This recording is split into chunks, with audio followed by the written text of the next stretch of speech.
Good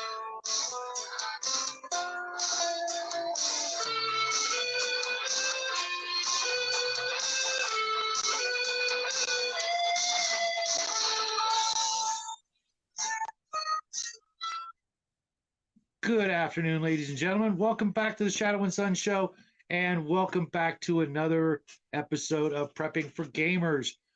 Tonight, I have with me my good friend Omanal. How you doing today? I am not as sore as I was yesterday, so I'm good. I can imagine. I can imagine.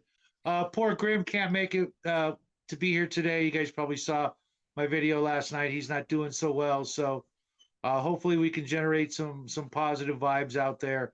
There was a really nice response to last night's video for him, and he's a great guy, and I just want him to get better, and you know I'm sure he will. It's just it's just going to take some time. We've got other friends out there that have issues, and the same goes for them too. If you want to light a candle or say a prayer for them, send some good mojo out there. Really appreciate it. We've all had somebody in our lives that's close, and we know what it's like when the inevitable rolls around, and I'm not ready for that for any of you guys. So with that said, let's get into the topic at hand, that being water. We were joking around before the show. There's not really a whole lot I could tell you about air, other than buying some of the cans of oxygen, getting a good gas mask. I've got two, so hopefully that'll be enough for the three of us. I don't know how that's going to work out. Don't share a gas mask; it doesn't work. As soon as you take it off, it's contaminated. So, I'm going to mention something because you just a little bit on air. And I thought this was interesting. Anyone remember the Bhopal incident in India? Maybe. There was like 4,000 people that died when the chemical plant went out and seeped gas all over. Okay, yeah. By my understanding, and I'd have to go do a little bit more research, apparently if they had notified people of just even wetting a cloth and breathing through the cloth, that would have saved hundreds. I mean, wow. We talk about all this high-tech stuff, but sometimes, simple stuff may work. That's sometimes what we forget about. So sorry, I know we're talking about air, but right. We could come back to that topic later. There's really it's not enough to fill a whole hour. Sure. I think we covered it. The simple wetting a cloth is a great thing. Another great reason to always have a bandana. I've got several, and that's a start. There's a reason why a lot of the famous archaeologists and explorers always have one, because it's a valuable tool for a million different reasons, not just being a murder hobo. But speaking of simple, let's start with the basics. Water filtration. You all you need are some of the most basic ingredients to start filtering your water. You can literally take a little container like this. If this is all you got, you poke some holes at the bottom, or one hole. Probably one hole would be better. That way, you have some control over it. Start by wadding up some hopefully clean cloth, put at the bottom. Then some charcoal, and we'll go into charcoal next week when we're talking about fire, because charcoal actually has a whole lot of other uses. But then sand, then pebbles. Pour your water in there, and wait for the magic to happen. Obviously, you're still going to want to boil it for 2 minutes after you've filtered it, to kill all the bacteria and the germs and all the little creepy crawlers that might be in there. And if of course if you're really prepped, then you're going to have some bleach, and I believe it's 2 drops per gallon. I'd have to go look at it. I think iodine also works well. Right, that's also on my list. And if if you're really, really prepared, then you're going to have some water purification tablets. But just the things we just mentioned, just the pebbles, the sand, charcoal, cloth, and boiling it, that should do you for a while. Obviously, you're going to want to change out the cloth, and even the sand, the pebble, and the charcoal. Make a new filter if you can. Because if you've got what it takes to boil the water, then you've got the charcoal and you've got the fire. Um, I'm gonna mention something because you're saying put charcoal above, but when I was going through school, they always talked that you wanted the sand filter at top with the charcoal near the bottom, only yeah, because yeah, it's yeah. my notes have cloth at the bottom, charcoal, sand, then pebbles. So Oh, okay, pebbles at okay. the I'm top. sorry. I'm sorry. I was thinking it was the you're going No, no, from bottom to top. I was thinking top to right, bottom. because that's how Okay. you're gonna have to fill the bottle. You put the Yeah. cloth at the bottom, then the charcoal up there, then the sand, then the pebbles. And you know, if you've got pebbles, you've got sand. If you got sand, you got pebbles. I suppose you could just use um I'm not gonna say dirt, but I've seen hay or dry grass in place of the cloth at the bottom. You know, and if you get the order wrong, you'll know it pretty quick because you'll be getting rid of that water. You know, Well, so the sand. I mean, if we're going to because in school we always talk about the sand filter of what they use for a lot of filtration systems. Apparently, it traps a lot of the little microbes up there, Mhm. and then the things that eat them stay at a certain level, so they don't go below. And then, of Right. course, the charcoal's is to get rid of like any of a lot of the toxins and things. But yeah, the sand filter, It acts like a magnet, from what I hear. The charcoal just absorbs it. So after a while, with natural charcoal, you're going to want to, change all that out, or probably just toss, unless you absolutely need the plastic bottle. If you've only got one, you don't want to take care of that. But funny enough, that you can actually, if I were to take this bottle of water and suspend it over a fire, it's not going to actually melt. The water, even at boiling, will keep the plastic from melting, which blew me away. I mean, you would think, without knowing better, that plastic's going to melt. Obviously, you'd probably rather have it over hot coals than actual flame, but you know, that's kind of a neat trick. I didn't know that a couple of years ago, and that's I that's kind of awesome. Especially because you can take a 2 liter bottle and you can suck out the air out of it and crunch it up, and throw it in your backpack just for the absolute emergency. Obviously, you can carry it around, if it's full, you want to do that, but I'm you know, I would probably do something. We all talk about that, but I would probably use a clay pot if possible, because you yeah, can fill that up. Once you can put a lot more water. See, the problem is once you start putting all that stuff in there, you're only getting like a couple ounces of water in there at a time. right, So that makes it right. kind of And hard. if you've got a lot of people to Yeah. take care of, you're going to want to probably have one each and teach everybody how to do it, and even get them starting their own fires, because you may need one fire for cooking, one fire for boiling water, and possibly another fire for having just having a ready fire to make torches, or keep wolves at bay, or something like that, or to have a signaling device, or just to keep it smoking, to alert helicopters and airplanes to your position, if that's you know the situation, which could easily be a thing. You may very well need something like that, and teaching everybody around you how to do those things. What's up, squirrel? To teach them how to start a fire, how to make their filter. Not to mention, you're probably going to want to have somebody, if you have food to cook, someone's going to be there. It's not like cooking at home. You're going to need someone to be there to constantly stir and flip, and that sort of thing. uh I know how we are when it comes to barbecuing, but you may have more important things to do than to sit and flip and stir. What's happening crafting? So you may need to be elsewhere. Sharpening sticks, or collecting firewood, or doing the fishing or the hunting, or whatever. You know, uh, people kind of like to eat more than once a day, and if you're spending 3 hours of daylight, sitting over the fire, you're not going to be getting a whole lot else done. Not to mention, I heard someone probably once say it takes probably 8 to 12 hours a day just to do your bare minimums to get your stuff. I mean, everyone thinks, oh, we're gonna have this free time. Well, that's great if you can take out a deer or something like that. But I know that for paleo types, if you're in the colder climates, a lot of times they would put meat underwater, in rushing underwater where it was cool, to prevent it Yep. from going bad for, until they can get it resolved. Yep. That's a So good one. Yeah. And if you have access to that amount of water, you're not golden, but you're in a good position.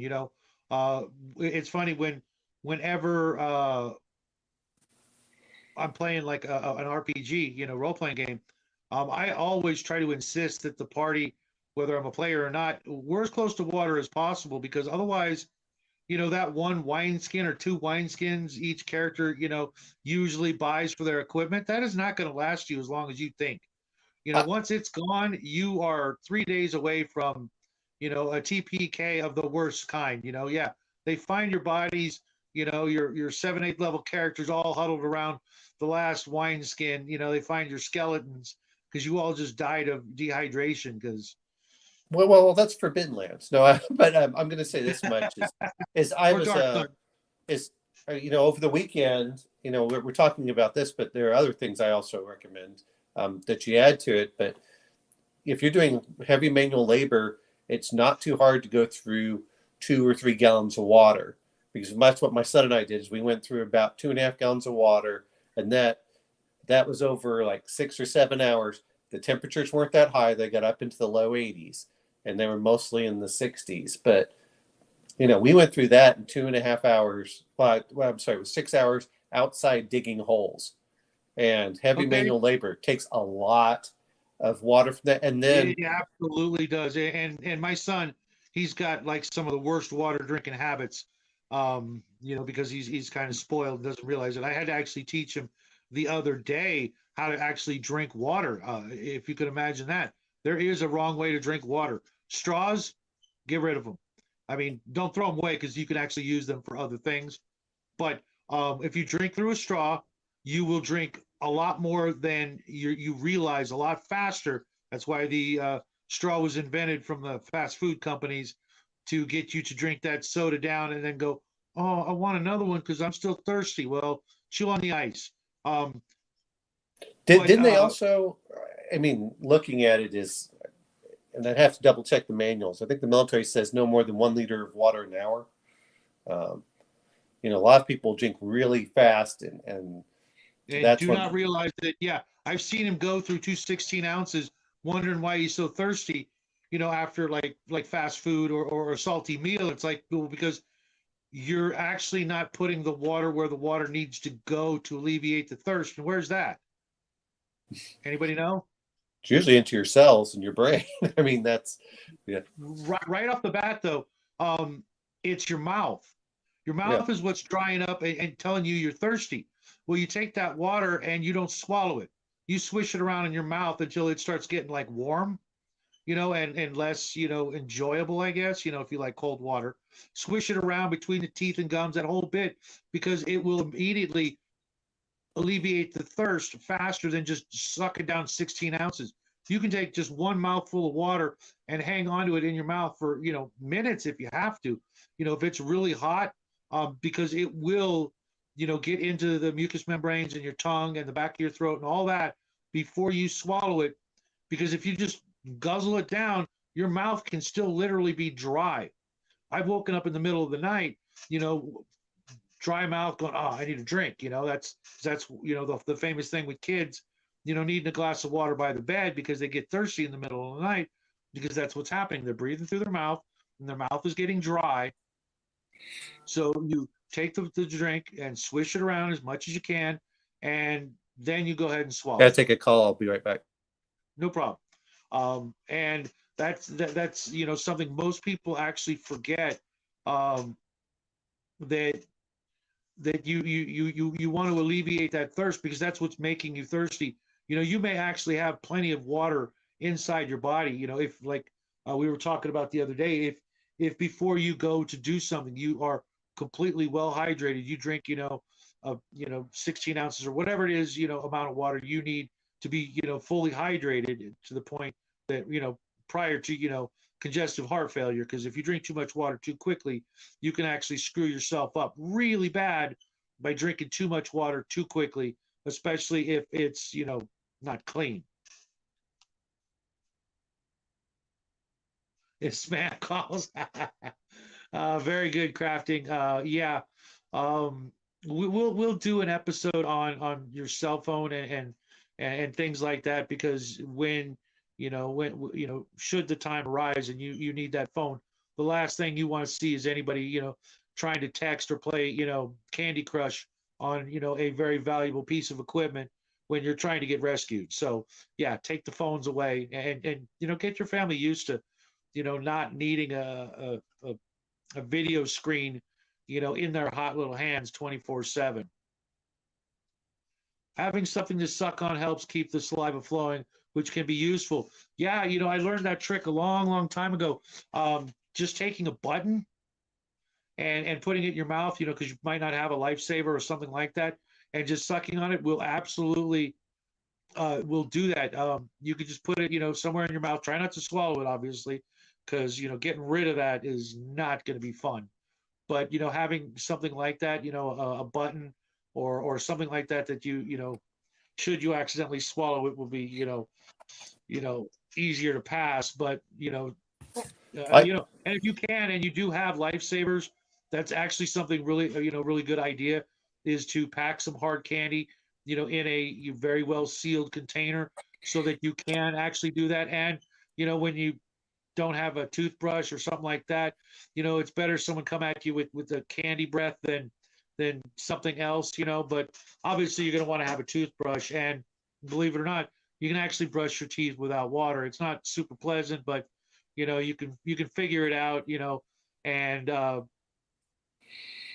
so I'm gonna say this, because we're talking about water to drink. I'm also going to say water to wash, because if you're out in the field, and which happened to me a few days ago, and you've got to go and you don't have any toilet paper, some good water bottles are always nice. You're using third world methods. Yeah, and there are a lot of places in the world today still that they don't know what the hell toilet paper is. They have other methods, but they're not dying off from other from the obvious neglect of that. And if you do have to bathe, bathe downstream from where you're hanging out. You don't want to contaminate the water. And yeah, it's absolutely a necessity. We always talk about water for just for drinking and cooking, but if you think about especially like my son, he's a teenager, so the other day he came out of the shower in 15 minutes and we were shocked. We thought he didn't even take a shower. It's like, you're done already, really? You sure? Because he's a boy, he's a teenager, he's going to spend extra time in there, especially because here it's cold. And the last thing you want to do is get out of a hot shower into a cool environment. We're spoiled, but you know what? You're gonna have to find creative ways to stay clean, and it's not just your hands. Well, and the other part is avoid anything near. When we talk about bathing, look, and I know we joked about it. Really, you just need to get the really sweaty parts and try getting off. Big things: washing your hands and washing your face, feet, and your privates and that sort of thing. Yeah, it's absolutely a must. And you don't do it in the water. Don't do it. Don't do it in your drinking stream or whatever you're doing. You're better off just downstream. Well, you're saying downstream, but I'm saying even stay away from that. Is you're better off probably putting it a little bit so it soaks into the ground, and then you're not going to worry about it. That's if you actually have soap, but believe it or not, just very hot water from a special cooking pot that you put to the side for that purpose will do it. There are various colloquial terms for that kind of a clean job you have to do on yourself. And then obviously clean the cleaning washcloth or whatever you can, and getting rid of all that.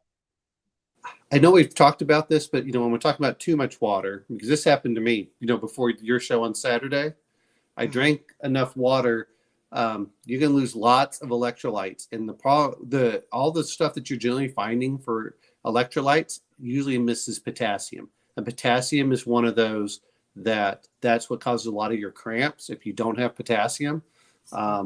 Coconut water is usually pretty good.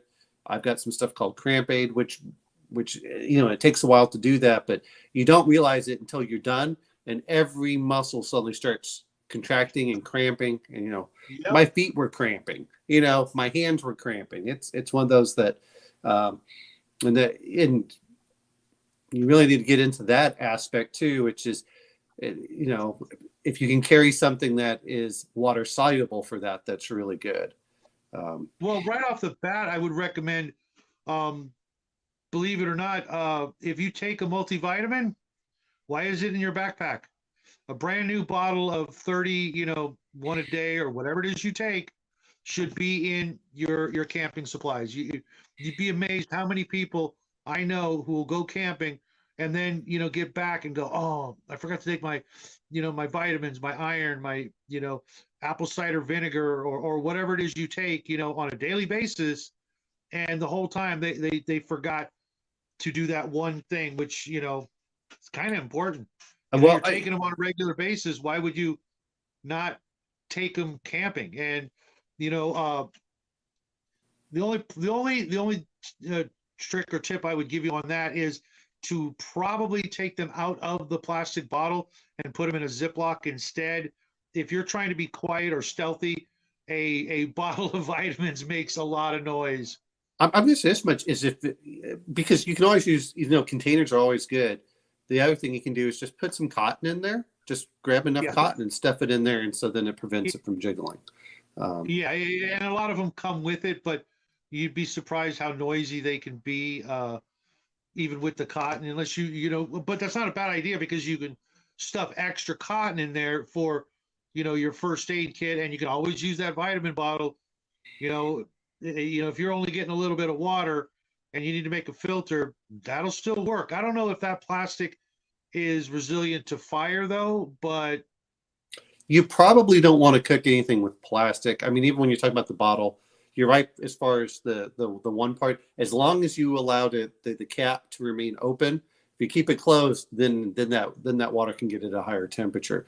The other point is most, we talk about BPA free and stuff, but I personally prefer a bladder like you can get with Camelbacks and things, because it can form up so it's not a hard surface, so you can move around. You can use it like a pillow and stuff like that as well. You just have to be careful about that. Arn's got a couple of great things here. The whole state of mind, that's kind of why we recommend bringing, a role-playing game book or something like that. Or, for some people it'd be their Bible or whatever, novel that they happen to be reading at the time to combat that, even just, reading out loud to, group of people, to be the entertainment for the night, because bringing a guitar is a little, difficult and maybe not what you want. That's why so many, people during the Wild West, had that harmonica, because you could do a lot with, something like that to boost morale, especially if you know songs that have lyrics and you get everybody singing along. You'd be amazed how quick you get a group of people singing "Come Around the Mountain," after the second or third night of, struggling. And he says, to combat that, I brought a couple mini computers run on 4 watts, monitors that have a 14 watts. I set this up this week. It can run 12 hours a day for 10 days on my solar generator reserve. That's pretty awesome.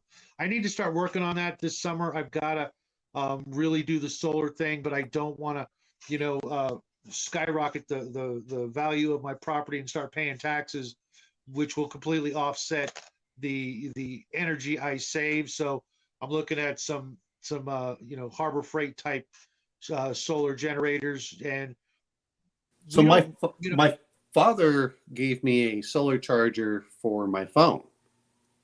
As much as we talk, I know everyone's talking about what's that? Was it one of those Patriot supply ones? I've been looking into those. Those are kind of nice. Let's see. What does this say? It says tough tested. I don't know exactly what what that is. Sorry, 1 second here for the light, Yeah, but it's yeah, pretty dark. Yeah, I see. It looks like a phone. it looks like the does. back But of I a mean, phone. it's Oh, okay, that's better. I yeah, it's don't think that. Yeah, that's not the Patriot one, but still, if it works, it works, dude. you have the back. Piece of Now five. I haven't charged it up like I should have, but it has USB, which is good. But you can solar charge it, so you just put it outside, and I assume Iron Man's in Texas. Maybe you're somewhere else. But when we had it, if I had just left it outside, instead I went to my car trying to charge my phone just so I could try getting information. Everyone, I know we all talk about, well, if the world goes to hell, well, if the world goes to hell, you can be prepared, but just expect that it's not going to be as nice. But your reality is that you're probably going to lose power for 5 to 7 days, if not longer. Yep. And you need to go get something like this because how else you can get any information, which is usually going to be over the phone. Or my favorite is, we're going to put on TV. You need a radio or something that can get in there so you can find out where, because I've been through a couple of hurricanes where they're going to have water. They're going to have water stations. You want to pick that up. You want to hear what is closed. And when I was in Florida and we had one, they used to have cooling centers. All of these things are good. So I don't want to get too much in power, but yeah. Well, last one from Iron Man Mhm. is to combat that, I brought a couple of mini computer. No, wait. I set it up with games and my RPG setting to work on my world and adventures. Were you by yourself? Because I could see other people getting, jealous or upset that you're, well, that's good for you, but what about us? Kind of mentality. You know what I mean? If you're the only guy with the cell phone that's working, people are going to be, well, can I borrow it? Can I check my email? It's like nobody's emailing you, dude. Um, that's why I would actually, my first choice would be one of those hand crank radio flashlights, because those, you know, they'll work in the rain, they'll work at night, they'll work whenever you need it. Just crank that sucker up. I actually found a really good, believe it or not, at Dollar General. I wish I had it here with me. A hand pump flashlight that you just squeeze it a couple of times and boom, you've got light for, like 60 seconons. Well, If I had one mistake, I've seen those as well. I know but we're it was getting a off. buck and a quarter is my point. Yeah. Well, the other thing is if you can get a NOAA radio, make sure you get a NOAA radio so you can pick things up. Here's the thing that really gets you is if you get a major event, not only are you going to be out of water, you're going to be trying going back and forth. In the South, ice is a huge deal, is because you're doing all of that. So you want, we talk about water, but you also be looking at, in the South, you want ice to help keep some things cool, things of that sort while you're waiting for it. But if you don't know, sometimes hurricanes come in a week or two after the last one. So you get that, or like you're talking about where you are, if there's the aftershocks can be just as bad for that. Because one little aftershock can finish the damage from the first one, or, we also get, brush fires and forest fires here, and, maybe the fire's out, but another one can start, or, it can, light off a gas main or something like that. And then you've got another issue. But thanks, Mac. Glad you could make it. We're going to do this. This is going to be a regular thing every Tuesday afternoon. Normally we would have started a little earlier, but I wanted to give our friend Grim, opportunity to come in. But not feeling well. Sorry. The other point is that when you get a forest fire, it denudes the vegetation. So if you get a big rain, then you start getting a lot of the landslides and stuff, and because I have friends that were talking about stilling basins. I forgot, was it Monticello? Anyway, one of them came down, and they had, they always had years of where, it takes the water off. You get nothing in there. All the runoff comes down. You're looking at, just mudslides, stuff like this, and people forget about that. It never seems to be just one. You get a drought, you get a fire. Any one of the major disasters, even a zombie apocalypse, can lead to other minor or worse, disasters that follow him, back to back, so to speak. I was talking to Travis last week. We had a really long conversation. I wish he could have made it today, but he's not one for being a guest. He'll do the chat thing, but he doesn't. He's that hardcore of a prepper that he doesn't want you knowing what he looks like, sounds like, etc. Which that's next level compared to me. I'm out here doing the things. The But government has my records from since I was born. At this point, it really doesn't matter for me. it's not that. It's how well he is prepared, I think, is the issue. And I get that. You definitely don't want to be advertising to just anybody. But I'm doing my my good deed for the day. Even when you say you're prepared, just the stuff that normally goes for the Mormons it's supposed to have a year's worth of food. That's the other part. When we're talking about with water for cooking, is you still need to do that as well as the pastas, beans. A lot of these things are dehydrated. And then the other point of being careful is, my father used to talk about people that would go down to Fort Irwin, and they would get the MREs with the dehydrated fruit, and they said they pop them in, and then they would drink some water and go like their stomach.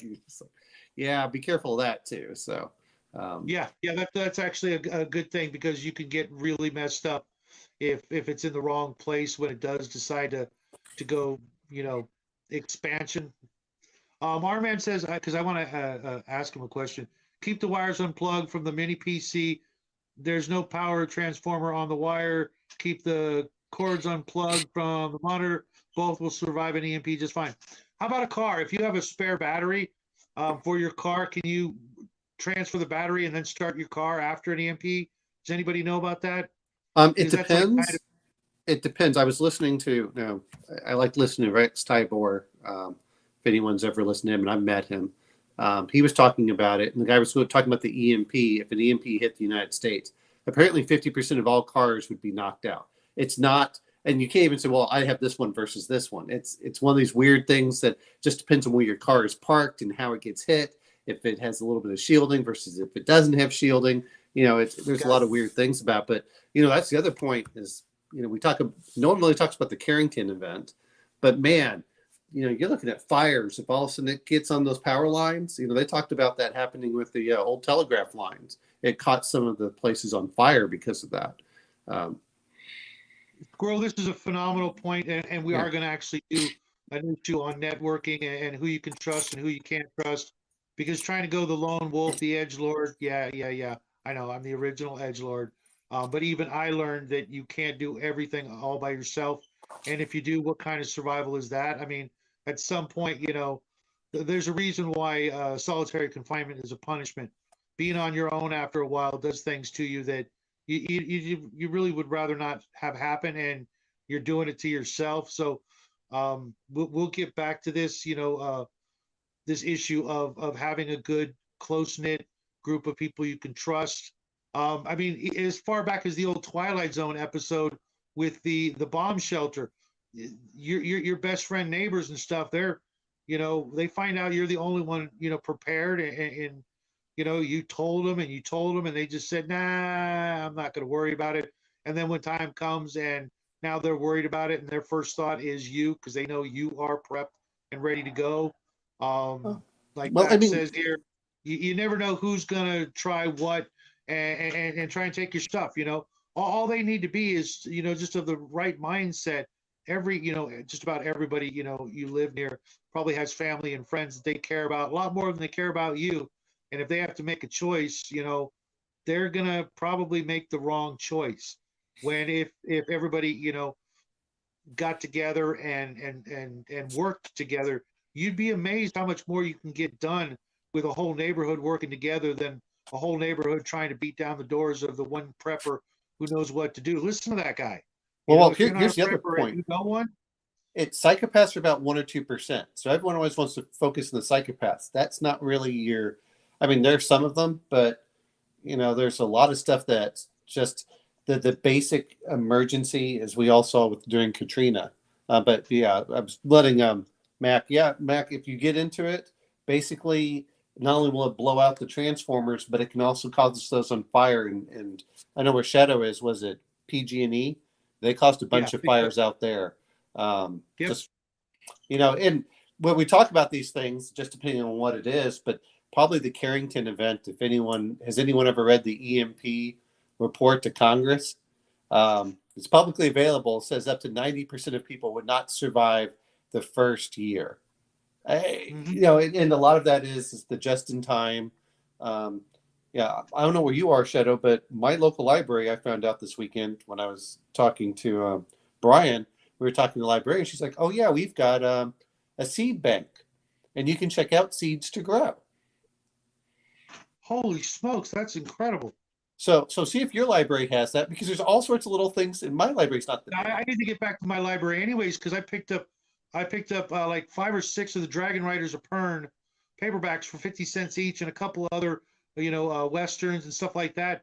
And I have no intention of reading them anytime in the next couple of years.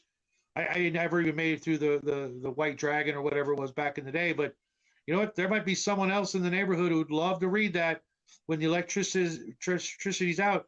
I could very well, become the local library. It's like, yeah, you know what? I'll loan you my book, but I need you to do me a favor. Well, what? What? Well, tomorrow morning, a couple of people are getting together. We're gonna start cutting down some trees for firewood. I need you to go in and help. And then you can, put in a day's work, and after dinner, I'll hook you up with the book and bring it back to me when you're done. I'm going to say You're gonna something. have to work together. Yeah, I mean, we're talking about water and conserving it, and I remember being in Cambodia, and no one did anything after. Now, of course, Cambodia is like 98 degrees, 98% humidity or higher, but a lot of times people did nothing between the hours of 10 o'clock. Well, a horse is a lot of food. A lot of this depends on where you are, because Shadow, you're more in the mountains and the desert environment. I'm We got here horses. where We've got horses within walking distance. oh And I mean, I was driving by out to my property for this week because I'm trying to plant trees, and you can hear chickens and everything else. But that's eggs are nice, but a lot of stuff I think really comes down to, while we look at water. While we do have water, there are some years we get 20 inches of rain, and some years we get 72 inches of rain. So whenever you look at that average, don't trust that. Start looking at what goes back and forth, because all it takes is one really dry season. Then you get fire that takes out a lot of your emergency services. It takes out a lot of infrastructure. Then what goes on? And then start things. Imagine that happens. Okay, now you've got these fire lines. They're down. Also, you don't get pressure for your water lines. Now you get an earthquake. So now everything's kind of foobarred. It's and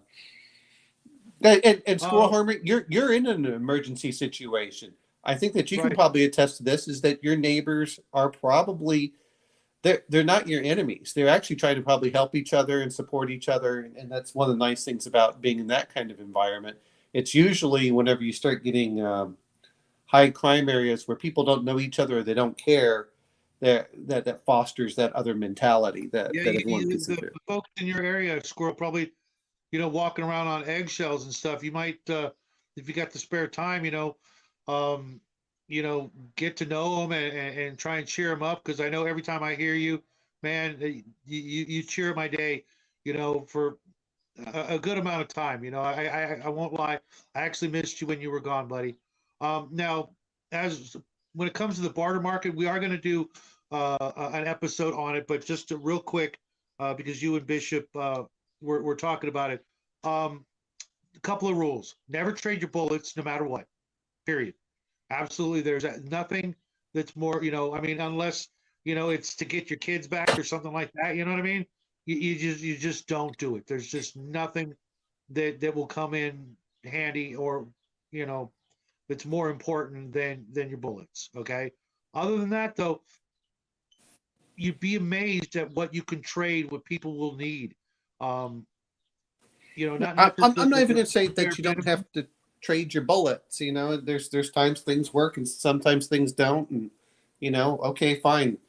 if certain people are hunters, then yes, go trade off your bullets for some food. You know, Maybe, I, maybe. well, I mean, But 22 I would, bullets. if you're gonna, Yeah. it would be like, okay, I'll trade my 22s. Well, right, Okay. right.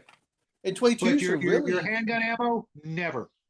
yeah, but Your you know, unless it's a hunting round, that could be yeah. your shotgun, buckshot. You got deer slugs? No. If you've got, 223 and things like that, hell no. Because all that leads to is someone then, you know, getting froggy and thinking, well, I'll just take everything you have because I got more bullets than you now. You I, just Well, and you shouldn't be trading with people you don't know. I mean, that's the big thing. I'm looking right, at as a bit. I mean, I'm looking at it a little bit different, which is I'll know my neighbors. I know who they are. They're not going anywhere. Um, and that I think that's the problem is when you're. I'm not talking about a Mad Max version of the world, right, right, which is what I think a lot of right. people look at is I've taken a couple of like I took a class on the NIMS. That's the other thing though. We all talk about these things. Go look up the National Institute on or whatever the Hey, national Bobby, what's happening? Welcome to the show. is. If you look at I think it's the Forest Service. It's either the Forest Service and FEMA. Go look at what the preparations are for the government on how they organize everything for forest fires and everything, because that is the thing that they use for all natural disasters. Um, and anyone that's read it, a lot of times natural disasters are also done by industrial disasters. Anyone that's read Jonestown, we went over Buffalo Creek, at one of the FEMA places. Um, if all of a sudden a dam fails and it's for water, all that water's gone. All of a sudden people are being flooded. So now you get mud. They're stuck in the mud. Then it usually hits something like diesel, and then that catches on fire and it will burn the bridge down. I mean, it's a cascade of effects, and also Yep, and absolutely, absolutely. you know, Before we go, there's a couple of things I wanted to talk about, because we are supposed to be talking about water, and Travis told me about, because I was asking him about the water, uh, the machines. I forget what they're called. They pull water out of the air. Basically, they're oh dehumidifiers. Okay, yeah, and you can actually get the dehumidifiers, the smaller, less expensive ones in the baby aisles, apparently, for newborns and stuff like that, which will actually produce water. But I keep seeing the commercial for the noob or the newbie, uh, moisture farming device that it gives you 8 gallons of water per day just by plugging it in, and it just pulls it right out of the air. Well, at that point, you're basically trading electricity for water. Now, if you've got solar power, solar panels, somewhere on the property that you could hook up directly to that, as opposed to your refrigerator, which is, as we all know, number one priority when it comes to, sheltering in place. You need that refrigerator to stay up and working more than you need the TV, more than you need the air conditioner, unless you're in the desert. And if your house is the only house with the air conditioner running, and trust me, your neighbors will hear that and go, "Hey, how do you have electricity? I need to use a phone. Let me borrow your generator or whatever." No, you don't want that happening. But well, running your refrigerator, that well, will keep your current food edible until it's gone. Then you can think about other here, issues. here's the other thing though is if you're we're talking about water. I have one of those straws that's supposed to do it. Um, gasoline is very useful for things for keeping refrigerant, but it's not going to last you that long unless you can get more. I mean, unless you get one of those big giant propane tanks, or equivalent. But Well, that's why I it, was looking into this device because, I do live in the desert and it gets incredibly hot. And, trying to run my garden last year, it all died. I could not keep, because of the drought, I could not keep any of it alive because of the heat. And as soon as I'd water it, 20 minutes later, the ground was bone dry. It tried to soak in, but between trying to soak in and being, baked off the earth, so this time around, we're going to grow stuff differently, pots, and move them indoors when it gets hot. Let them get their sunlight, move them in, because all night long they're just going to be, dehydrating even, because it could be 100 degrees at night here. So that's just, I, there I'm gonna goes the water.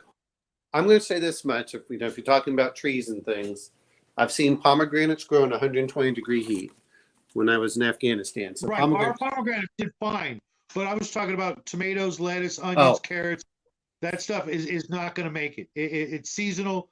And if I'm growing it in pots, like cherry tomatoes and onions and stuff like that, I can bring the pots in if it gets too hot, make sure they get, X hours of sunlight. And we might even go with getting some grow lights, so that during the winter, we could just have stuff growing indoors, uh, the other one is we talked about that. Jujubes are really drought tolerant. I know that they probably work in your area for the desert. People say that they taste like apples. I'm not sure if you've dealt with them out there. Um, I think that there's a lot of when we're talking about water. My grandma, well, my aunt talked about when she was little. After she'd washed the dish, they were told not to put a lot of soap on there, just very minimal, and then they would take that water to feed the hogs. And the same thing happens with your gray water. Don't try polluting it. Yeah, exactly. Well, and um, well, everyone talks about self-interested, but I don't know. Maybe it's just me, but if you get a steady, stable where people own the homes and they aren't just transients all the time, it makes a huge difference. Um, Yeah, that's why we're going to do an episode on, back in the old days, people weren't the way they are when it comes to neighbors. You know, I, my wife was like weirded out that I know most of my neighbors. I know their names, and I've had conversations with them, and I've gone over and helped them with little things, here and there, because where I live, there's a lot of seniors, so they're not going to be much help, in an emergency, other than lookout duty. That's it. And even then, during the summer, I wouldn't ask them to get up on a roof, to use the binoculars and check and see if the the bad guys are coming, kind of thing. That you're maybe they could do some of the other menial tasks. I mean, in a really bad situation. Clearly, oh we're hoping for the best. I'll say this much. A 70-year-old man can still shoot a rifle 100 yards without any real No, problem. if that was the case, no, they're old ladies who Oh, are, well, yeah. that's a bit different. But you know what? Even old ladies can knit and crochet and stuff like that. It's amazing, and Yeah. a lot of them will have stuff. I think that a lot of times what people There's one little old lady who lives on the corner, and I'm like, okay, something bad happens. Her house, I live in like a cul-de-sac, and you got to yeah go past her house, and she's got the Gadsden flag and the American flag, and she's got a dog named Ruger. yeah So she's one of the people that I want on my list. But then there's a little old lady down the street who can't take out her own trash can. She lives by herself. I'm like, yeah, you better have a lot of stored up canned foods, otherwise, well you're kind of there's SOL, well I when the hard choices come. well everyone I hear in Clearly, the prepper and is community, and I have to look at it this way. Whether you look at Afghanistan or Iraq, which are about as third world as you get. I mean, well, not Iraq, some places were, but Afghanistan was about as third world as you can get. Everyone acts like everything completely breaks down.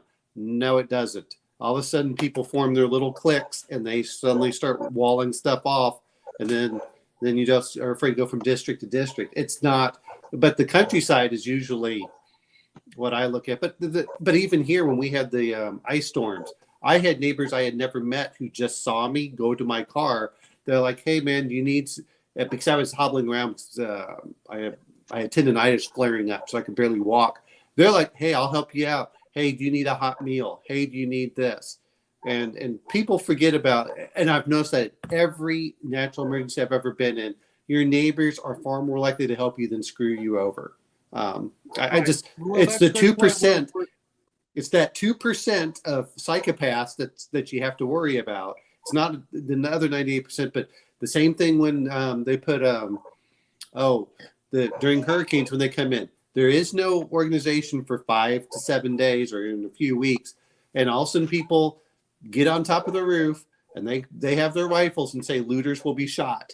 And that kind of resolves itself, and people outside there is like, that's so horrible. Why would you shoot a man?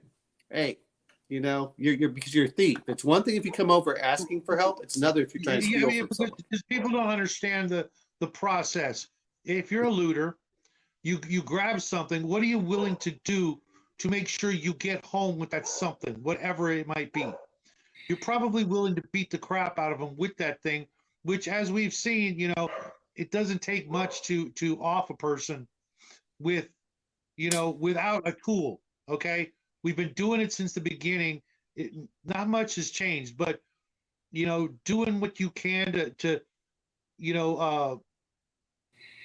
be the guy that everybody looks up to and doesn't want to risk. That's what you need to think about.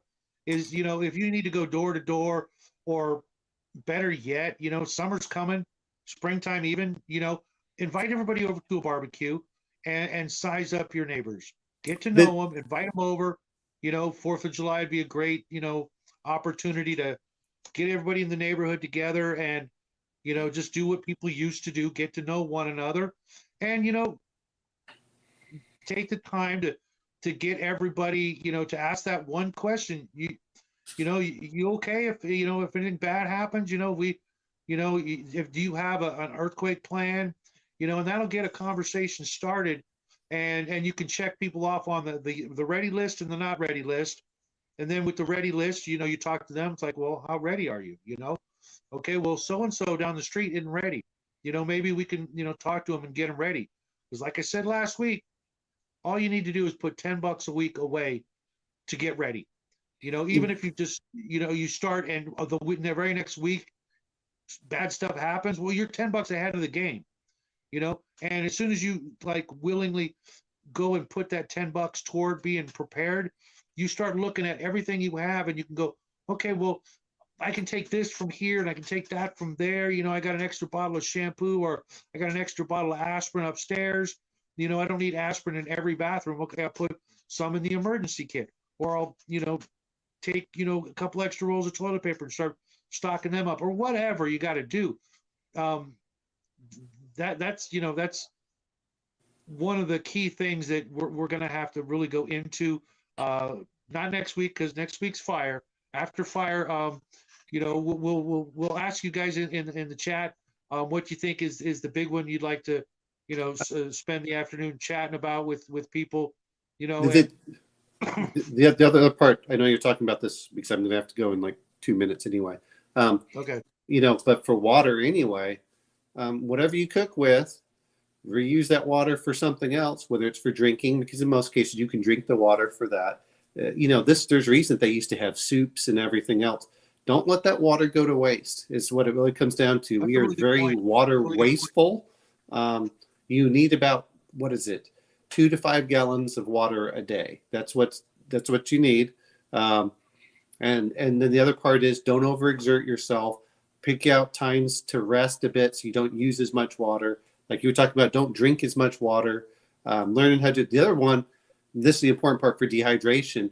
Always look at the color of your urine, and you should know when you're dehydrated or not just from that color alone.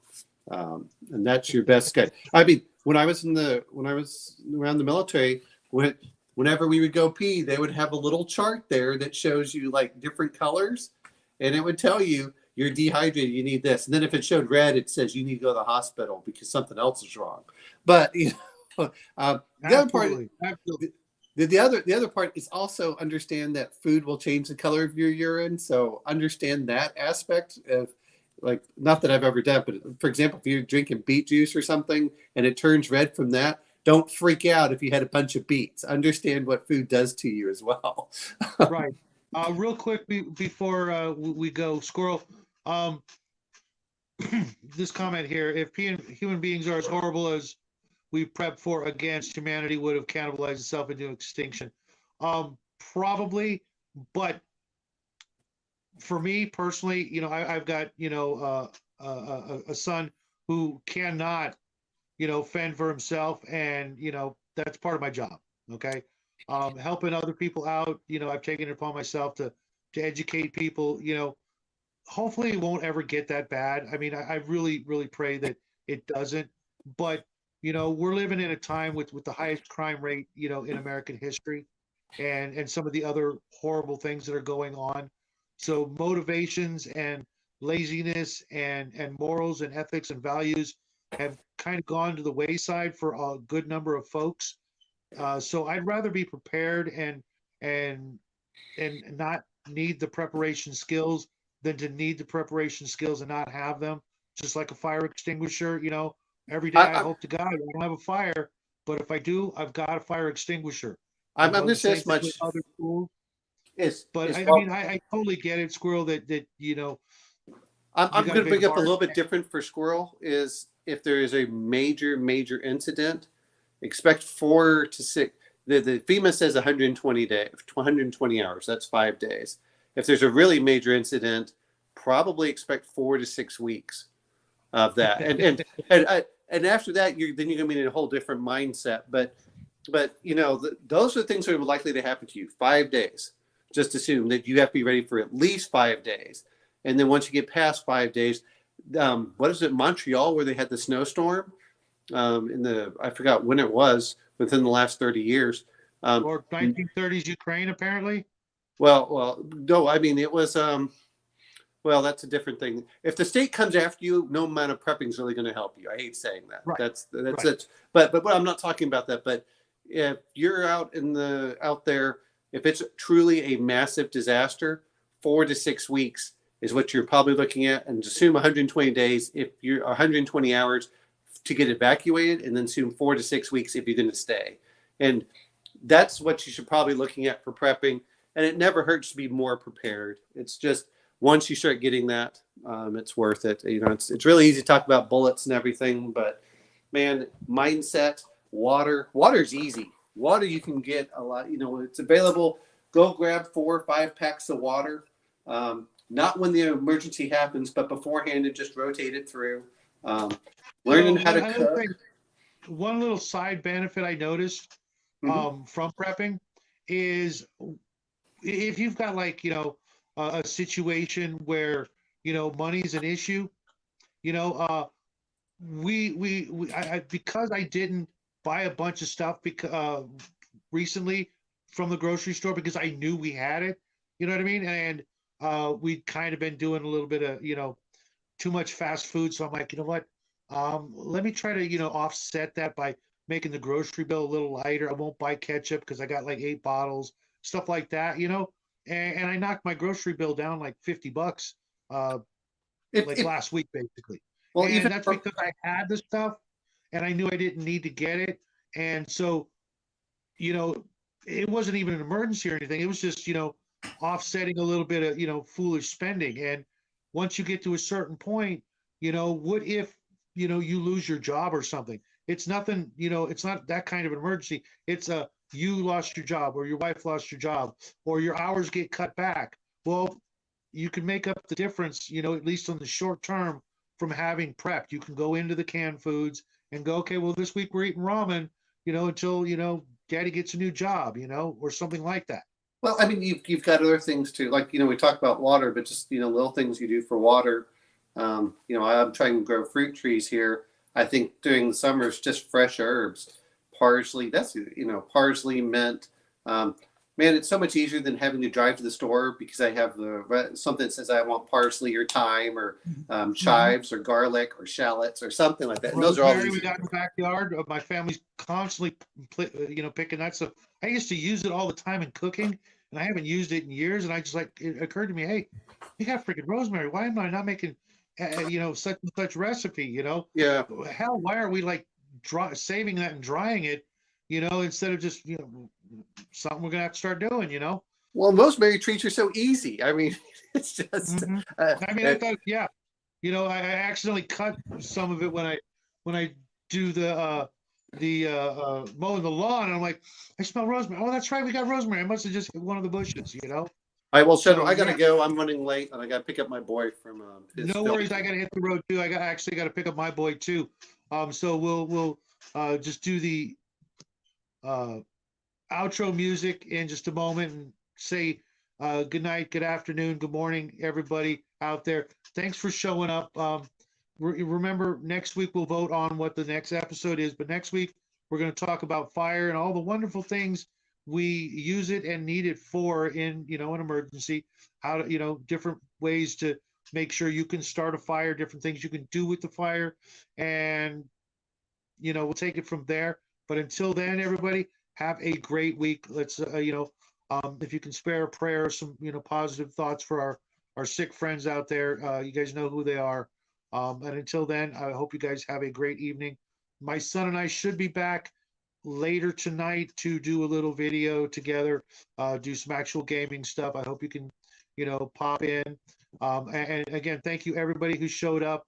And if you can, share this video with people, get them on board, who could use a friendlier approach to prepping with hopefully, not so much fear porn and that sort of thing, get them to, start thinking about the future just in case, it's better to be, safe than sorry. And with that, I'm going to hit the road. Happy trails, everybody.